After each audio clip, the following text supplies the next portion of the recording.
Dans cette vidéo, on va voir ce que c'est que le Swagger et ensuite l'authentification user admin et le sans authentification.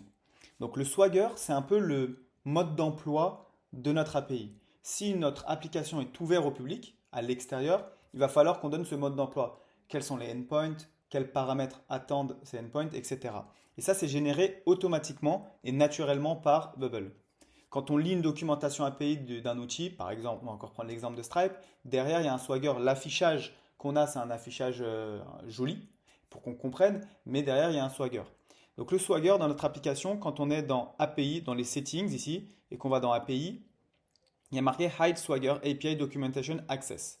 Donc si votre application n'est pas vouée à être vue par l'extérieur, donc quand vous activez ici le backend, on coche ici pour le cacher.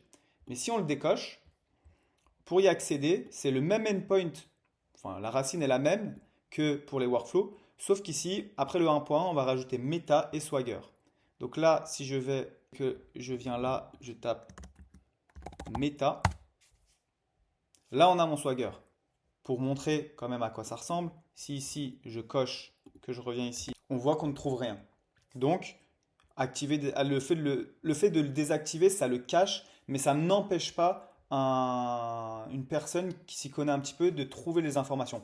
Surtout qu'on sait très bien qu'aujourd'hui, sur une application Bubble, la racine slash API slash 1.1 slash OBJ ou WF pour workflow et le nom de la data type ou du workflow, ça nous permet d'y accéder. Donc, ce n'est pas un secret. Tout le monde peut avoir accès à toutes ces informations-là et à déclencher et essayer de déclencher nos workflows ou d'aller choper de l'information dans nos data types. Là, j'ai activé du coup le Swagger et on voit ici qu'on a vraiment toutes les informations liées à notre API. On a du coup la version du Swagger, on a le nom de notre application, enfin l'ID de notre application, on a le mail, on a la version, etc. Sachant qu'on est sur la version test, chaque version, donc la main, donc la version test, la live, la version live et les branches, ils ont chacune leur Swagger. Donc si vous faites des modifications et que vous déployez, il faut déployer pour que le Swagger live soit à jour. Et ici, on voit tous les chemins, donc tous les endpoints. Ici, on voit workflow, checkout Stripe. On voit que c'est une requête post et que ici, description, ça trigger le workflow. Ça, c'est des données génériques. Et on va voir un peu plus bas au niveau de la description ce qu'il va falloir lancer dans ce endpoint-là. Mais on sait qu'aujourd'hui, qu'on peut taper ce endpoint-là. Là, on a tout un tas de réponses. Si on a une réponse 200, 400, 401, ce que ça signifie, c'est expliqué ici. On a le endpoint from hookdeck, donc je vais revenir dessus. Donc là, on a Stripe, From Hookdeck, Invoice Flow et Log User. Donc si on revient sur le Swagger, on a le Hookdeck qui est là, on a le Log User qui est ici, on a l'Invoice qui est ici, ouais, le Workflow Invoice qui est ici. Et là, on passe sur OBJ. Donc là, on passe sur les data types. Donc moi, j'avais ici activé dans les settings, je le reprécise, Invoice et User. Donc dans le Swagger, on retrouve pardon, Invoice. Donc on sait qu'on peut get le invoice. Donc il précise qu'on peut retrieve les informations. Il y a les paramètres, il y a les différents types de réponses. Et on peut aussi patch, donc il va expliquer ce que c'est qu'un patch. C'est pour modifier de l'information. On peut put, c'est pour ajouter de l'information, etc. Et on peut delete aussi. Toujours dans la continuité, on voit pour la data type invoice.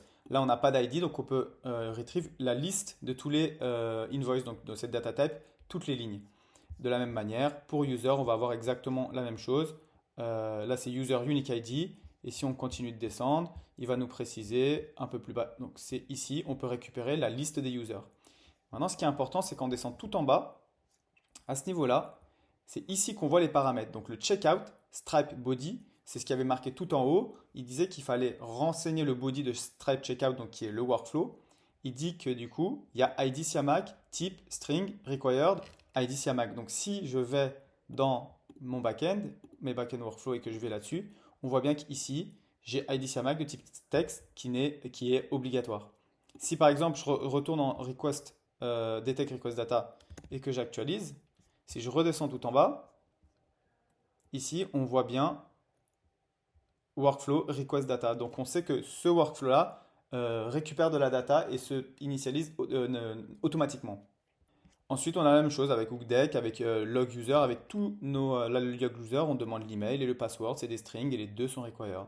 De la même manière, invoice body, on dit que c'est un data type on présente l'objet et dans l'objet, il y a ID, name, price, row-body. C'est exactement les fields qu'on avait vus juste dans les vidéos d'avant. De la même manière, user body, il y a API token, name, role, stripe ID. Donc on voit que le Swagger, c'est vraiment le mode d'emploi. Comme je disais dans la vidéo d'introduction ou la deuxième vidéo, pardon, c'est un menu. C'est le menu où le client va pouvoir regarder ce qu'il veut et faire des requêtes, réaliser des requêtes au serveur. Maintenant, on continue sur l'authentification. Donc l'authentification, on a dit qu'il fallait montrer qui on était. Donc il y a deux manières de s'authentifier. Donc il y a la manière où on ne s'authentifie pas. Donc comme j'ai dit, on clique ici, on peut accéder facilement au workflow dans le cas du workflow API. Dans le cas des data API, c'est la même chose. Il suffit que ce soit coché ici et que du coup dans la base de données au niveau des privacy, si ici c'est accessible, alors l'utilisateur pourra voir la donnée. Si créer coché, il va pouvoir créer la donnée si on est dans ce cas-là. Ok. Mais par défaut, on va décocher. Donc sans authentification, là, les bases de données ne sont pas accessibles. Et là, les workflows, ce workflow-là, en l'occurrence, n'est pas accessible. Maintenant, comment on s'authentifie sous un rôle admin? Donc sous un rôle admin, c'est tout simple. On va dans les settings, API token label. Ici, on le nomme Postman. Je vous montre. On va effacer ça. Si je mets Generate a new API token ici, je l'appelle Postman et là je peux récupérer cette clé-là. Je viens dans mon call, je mets ici dans le header autorisation, bearer, espace et là je mets ma clé API. Ok. Je peux aussi venir ici mettre en paramètre API-token égale ma clé API. Ça marche dans les deux cas. Donc là, c'est l'authentification avec un token admin. Là, ici, la personne qui utilise ce token-là, elle a un accès full à notre application. Ça veut dire qu'elle peut avoir les mêmes un level admin, donc elle a accès à tout, elle saute les privacy rules, elle peut complètement tout faire. Donc on va le voir dans des exemples dans la prochaine vidéo. Là, ici, je veux juste me focus sur comment on s'authentifie. Donc il y a le token admin qu'on met dans le header ou en API token avec le paramètre API token dans l'URL. Et ensuite, il y a l'authentification user. L'authentification user, il faut effectuer une requête à notre application sous une action login ou sign in pour récupérer un token qui sera généré par l'application elle-même. C'est-à-dire que là, au niveau du back-end, on crée un endpoint qui s'appelle par exemple log user, qui est accessible à tout le monde sans authentification, qui prend un email, un mot de passe, et ensuite qui va log le user avec l'email, le mot de passe, stay logged in, on va mettre oui. Qu'est-ce qui se passe derrière? Ça veut dire que lorsque je viens et que je tape siamac@mail.com ABC en requête post à log user et que je send, ici, on va recevoir success et ce token-là, c'est le token du user. On a le user ID, donc 96 220. Si on revient sur l'app et qu'on va dans data, app data et que je regarde les users, c'est bien, on va faire afficher l'unique ID, on est bien sur le 96 220. Donc là, j'ai récupéré un token pour le compte siamac@mail.com. Et ici, on a une durée qui correspond à la durée à laquelle le token va expirer. Donc c'est-à-dire que là, aujourd'hui, si je prends ce token, de la même manière qu'on l'a fait pour l'admin, je peux le mettre ici dans l'URL ou directement dans l'autorisation, enfin dans la partie header dans autorisation que j'ai fait juste ici. Et je vais pouvoir accéder au workflow ou au data API.